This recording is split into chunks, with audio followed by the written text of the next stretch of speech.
시황인데요. 금리 인하에 대한 기대감으로 좋아진 그림. 3000P 진짜 올 수 있을까라고 얘기를 잡아봤습니다. 원래는 증권사들이 내년에 코스피 예상 최상단이 2,950이었는데 요게 조금씩 좀 높아지는 듯한 움직임이 좀 포착이 되고 있습니다. 그래서 코스피 밴드 전망 지금 보면 쭉 그래프가 나가고 있잖아요. 여기 보면은 대부분이 2,700, 2,800 요 정도면은 넥스 아닐까 이런 생각인데 지금 뭐 2023년 벌써 가지도 않았는데 2,614포인트까지 올라왔습니다. 그래서 3,000포인트는 괜찮지 않을까 이런 생각이 드는데 두 분의 OX 한번 들어볼게요. 자, 3,000P 바로 코앞입니다. 여러분 10% 오르면 3,000P예요. 10% 금방 오르잖아요. 10%뭐 별거라고. 한번 올라가나요? 네. 밑밥 가시죠? 자, 그럼 요거 한번 OX 들어볼게요. 내년 3,000P 온다 O 아니다 X. 하나 둘 셋. 오케이 의견이 좀 갈리네요. 이주연 대표님부터 3,000P 온다는 근거는요? 일단 금리 인하라는 시점, 그다음에 내년에 뭐 미국 대선이 있습니다. 장이 대선 앞두고 안 좋았던 적이 없었기 때문에 일단은 미국장 좋다. 큰형님 좋을 때 우리나라 증시 크게 빠지진 않을 것 같다라는 생각이 들고요. 그렇다면 내년까지 한 3,000포인트까지는 아까 말씀하신 것처럼 10% 정도 오르면 되잖아요.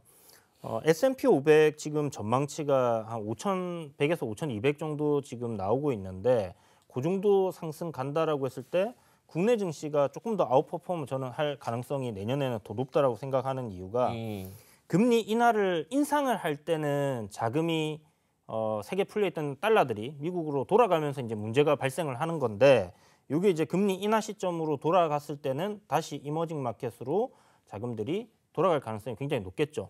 여기서 이제 다만 변수가 있긴 있습니다. 우리나라가 금리 인상할 때 미국만큼 계속해서 올리지 못했다는 거. 그러니까 미국이 금리 인하를 하더라도 기준금리 자체가 국내랑 별 차이가 없어요. 아직도 뭐 우리나라가 낮은 상황. 네. 요거 하나가 있겠고 그 다음에 성장성에 대한 문제. 그러니까 미국 같은 경우는 이제 뭐 1.9% 내년에 잠재 성장에 대한 기대를 갖고 있는데 우리나라 같은 경우는 미국보다 못한 1.7%죠. 요거는 이제 시간이 지나면서 이제 수출입 동향 이런 것들 개선되면서 또 바뀔 수는 있겠지만 지금 나와 있는 전망으로는 조금 불확실한 부분이 있습니다. 그래서 제가 지난 시간에 이야기 드렸던 게 QQQ. 미국 주식 병행해서 투자를 해야 된다. 지수에서 소외를 입지 않으려면 그렇게 해야 된다는 건데 저는 뭐 그런 부분들 봤을 때 결국은 뭐 미 증시, 글로벌 증시 다 괜찮게 움직이는 흐름 속에서 국내 증시 3,000포인트 정도까지는 갈 가능성 있지 않겠나 이렇게 보고 있습니다. 일단 오케이 알겠습니다. 김민수 대표님은 대차게 X를 들어주셨는데 X입니다. 3,000P는 말도 안 됩니다. 말도 안 돼요? 3,500입니다. 3,500이에요, 네. 여러분. 네. 그러니까 이 3,000P 써놓고 그거 가지고 오 들면 좀 그렇잖아요. 네. OX 사실 들기도 민망합니다. 네, 그렇죠. 그래서 그냥 깔끔하게 그렇죠. X로 하고 내년에 안 나오죠, 저? 어떤 게요? 내년에 저 안 나오죠? 내년에요? 예, 저 출연 못하죠? 그거 뭐 모르죠, 저. 네, 모르죠. 예. 근데 네, 이런 상황에서 이제 바라보는 거는 그겁니다. 그러니까 지금 만약에 이제 간다고 하더라도 시장에 그러니까 저희가 지난번에 제가 자꾸 이제 그런 뉘앙스가 있죠. 2020년도 코로나 때 나왔던 게 시작해서 그냥 자고만 일어나면 쭉쭉쭉쭉 올라갔던 이런 모습은 일단 아닐 것 같습니다.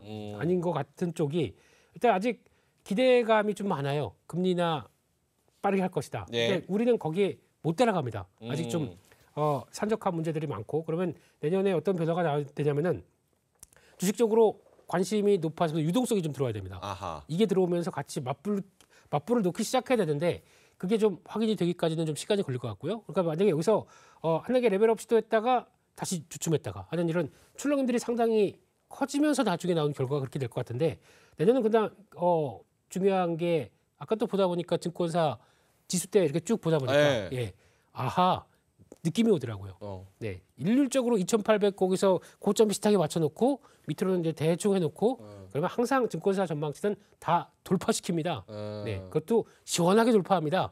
위치든 위든. 근데 내년엔 분위기 봤을 땐 위가 더 낫겠다라는 쪽으로. 근데 내년에 역할론을 해줘야 될 쪽이 일단 개인적으로는 삼성전자. 네, 이게 역할을 해주면서 반도체 쪽이 쫙 뻗어나가주면서 나머지는 케어는 2차 전지도 같이 돌봐주고 이런 쪽에서 내년엔 또 투자 아이디어들이 상당히 많이 나올 수밖에 없는 게 반도체가 돌아서면서 IT 경기가 살아나게 되면 네. 우리나라 같은 경우는 새로운 기술 없던 게 뭐 생긴다라고 해서 뭐 막 또 쏟아져 낼 것 같아요 테마주를.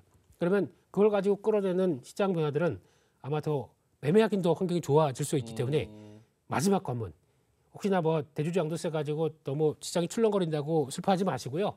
26일까지만 참아보시죠. 네, 그리고 그 다음에는 끝날 거 끝나고 내년에 저희 다 지금 시청하시는 분들은 대주주 양도세 기준 되실 겁니다. 네. 네? 네, 알겠습니다. 그렇게 가겠습니다. 네. 예. 아니 근데 이게 좀 궁금해요. 사실은 원래 제가 이제 많이 들어왔던 얘기는 금리 인하는 무언가가 부러져야 해준다. 그러니까 뭐 하나가 뭐 금융위기든 뭐든 어쨌든 경제적인 큰 일이 있고 나서 그제서야 이제 금리 인하 해가지고 이제 해주는 거다.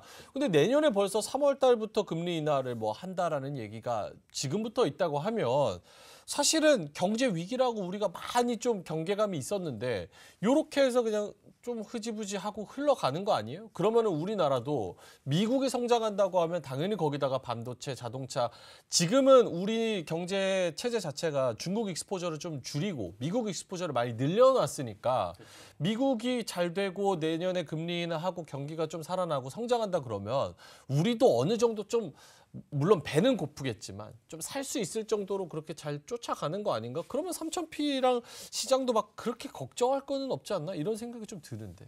아무것도 걱정할 거 없을 것 같아요. 아무것도 걱정할 거 없진 않을 것 같은데요. 없을 것 같습니다. 저는 중국에서 네. 뭔가 하나 터지지 않는 다음에는 뭐 크게 걱정할 거 없을 것 같고 지금 일본이 혹시나 그 엔캐리 자금 회수되는 그런 부분들 네. 그거 약간 걱정스럽긴 한데 그것도 뭐 그렇게 할 것 같지는 않고 그래서 그냥 좀 편안한 마음으로 그동안 왜 그런 거 있잖아요. 실적 좋은 놈들 안 간다. 그거 이제는 옛말이 될 수도 있다. 해소. 네. 내년에는 그런 것들 지금 많이 안 올라있던 것들 막 찾아서 올라갈 거예요. 저평가돼 있네? 올라갈 거고 좋은 장이 옵니다 분명히. 그럼 대출 받아요? 연끌 할 시점이 이제 아이, 연끌. 2,300에서 했으면 좋았는데 네.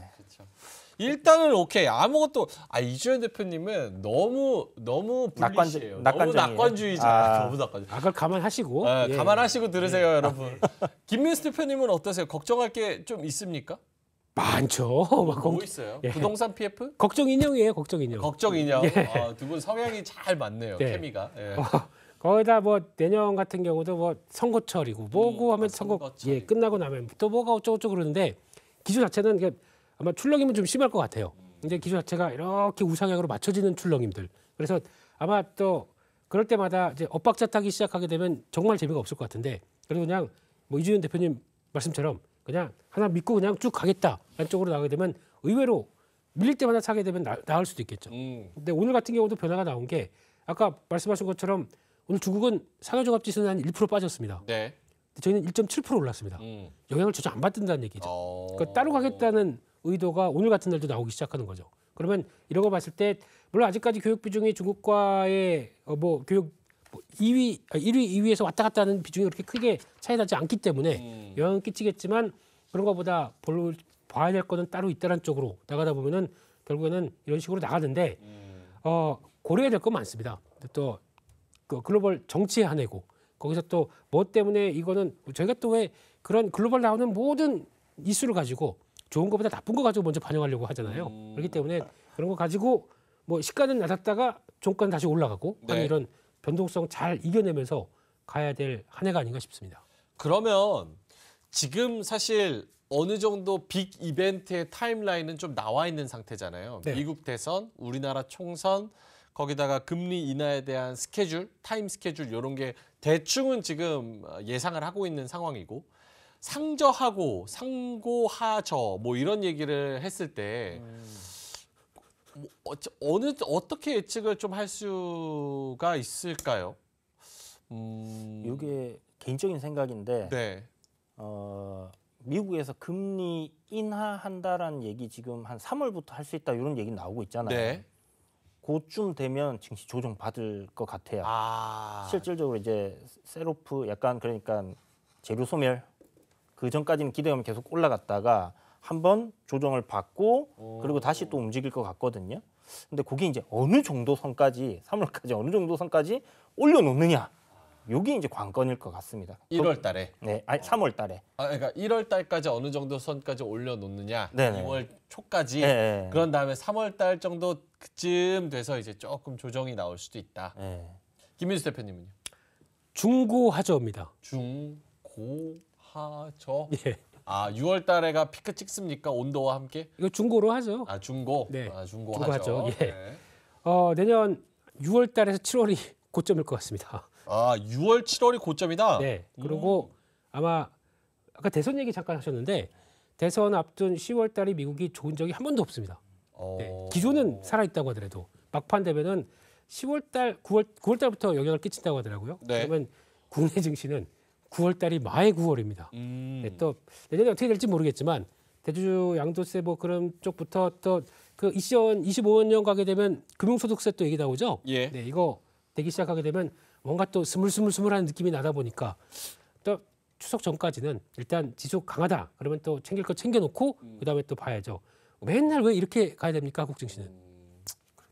알겠습니다. 두 분 다 우리나라 시장으로 봤을 때는 긍정적으로 보는 측면이 훨씬 더 크신 것 같은데 그러면 마지막으로 요거 한번 여쭤볼게요. 오늘 사실 주전부리 2개, 나머지 2개 다 섹터로 저희가 좀 기대되는 섹터들 뭐 이런 걸로 준비를 해놨는데 브리프하게만 지금 좀 간단하게만 내년에 가장 좋을 것 같은 섹터 하나 그리고 의외로 여기는 조금 어렵지 않을까? 약간 이런 섹터가 있다면 이주연 대표님부터. 어려울 섹터. 글쎄요. 뭐. 좋을 것 같은 섹터 그리고 오히려 안 좋을 것 같은 섹터. 일단 좋을 것 같은 섹터는 뭐 반도체 2차 전지는 조금 큰 트렌드로 꾸준하게 오를 것 같고 거기 일단 기본값으로 깔고 네, 네, 기본으로 깔고 일단 상반기에 신재생 에너지 쪽이 좀 많이 움직일 것 같아요. 그 3월까지 한 분기 정도는 좀 랠리를 펼칠 수도 있다. 약간 이렇게 생각을 하고 있거든요. 진짜요? 네, 지금 자동차 부품 섹터가 오늘 올랐는데 신재생도 굉장히 많이 올랐거든요. 이번 주에 미국에서 그 신재생 관련 종목들이 대부분 좀 강하게 움직였습니다. 근데 시장에서 이제 그런 걸 찾는 것 같아요. 그러니까 뭐 기존의 빅테크 이런 것들은 많이 올랐고 금리 인하를 하는 시점에서의 어떤 수혜주 찾기 이런 것들 이야기 나오는 것 같은데 뭐 자동차 부품, 자동차 섹터도 사실 고금리에 누가 자동차를 사 하는 그런 뭐 말도 안 되는 이야기 갖다 붙이면서 피크아웃론. 예, 그 얘기 나오면서 이제 빠졌지만 실적은 피크아웃이 아니었잖아요. 그래서 지금 올라가는 거고 신재생 에너지도 실질적으로 이거는 좀 투자가 많이 정체되어 있었죠. 그런데 한번 생각해 보시면 1.5도로는 알고 계시죠. 돌이킬 수 없는 지구, 불타는 지구. 1.5도 더 이상 기온이 올라가면 이제 자체적으로 지구가 이제 다시 자정 능력을 잊어버린다. 그렇죠. 그래서 그게 이제 내년부터 좀 이슈화 되지 않겠나.